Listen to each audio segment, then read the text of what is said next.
ఆంధ్రప్రదేశ్ రాష్ట్రానికి నిన్నటి బడ్జెట్లో ఆర్థిక అభివృద్ధిలో కానీ సంక్షేమంలో కానీ ప్రాధాన్యత ఇచ్చి మరి చేసినటువంటి కేంద్ర ప్రభుత్వానికి ముందుగా హృదయపూర్వకమైన ధన్యవాదాలు ఈ సందర్భంగా తెలియజేసుకుంటూ ఉన్నా. ఎందుకంటే 2014లో ఆంధ్రప్రదేశ్ రాష్ట్ర విభజన కంటే కూడా 2019, 2024 జగన్మోహన్ రెడ్డి పాలనలోనే ఆంధ్రప్రదేశ్ రాష్ట్రానికి ఎక్కువ నష్టం జరిగినటువంటి పరిస్థితి మనందరికీ తెలుసు.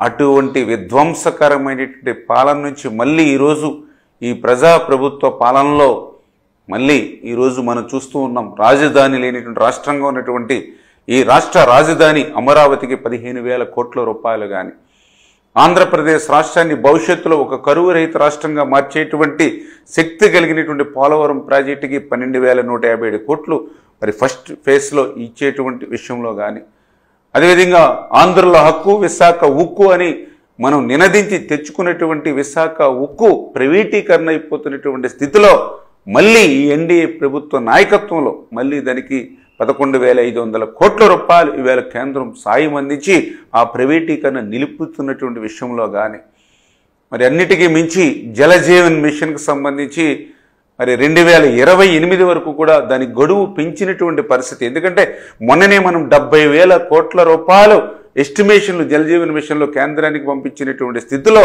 మరి 28 వరకు కూడా దాని గడువు పెంచడంతో ఈరోజు ఆంధ్రప్రదేశ్ రాష్ట్రానికి భారతదేశంలోని పెద్ద ఎత్తున మనకి సహకారం అందించినటువంటి పరిస్థితి. ఇట్లా డబుల్ ఇంజిన్ సర్కార్ ఈరోజు ఆంధ్రప్రదేశ్ రాష్ట్రంలో ఉంది కాబట్టే మరి చంద్రబాబు నాయుడు గారు లాంటి ఒక పరిపాలన దక్షత ఉన్నటువంటి ఒక బ్రాండ్ ఈవేళ ఈ రాష్ట్రానికి ముఖ్యమంత్రిగా ఉన్నారు కాబట్టే, ఆయనకి తోడుగా పవన్ కళ్యాణ్ గారు ఉన్నారు కాబట్టి ఈరోజు మరి డబుల్ ఇంజిన్ సర్కారు ద్వారా ఇన్ని ప్రయోజనాలు చూసారు కదండి. మరి ఈ వీడియో కనుక మీకు నచ్చినట్లయితే ఒక లైక్ కొట్టేసి మీ అభిప్రాయాన్ని కూడా కామెంట్ బాక్స్ లో తెలియజేస్తూ ఇలాంటి ఇంట్రెస్టింగ్ అప్డేట్స్ కోసం మా ఛానల్ ని సబ్స్క్రైబ్ చేసుకోండి.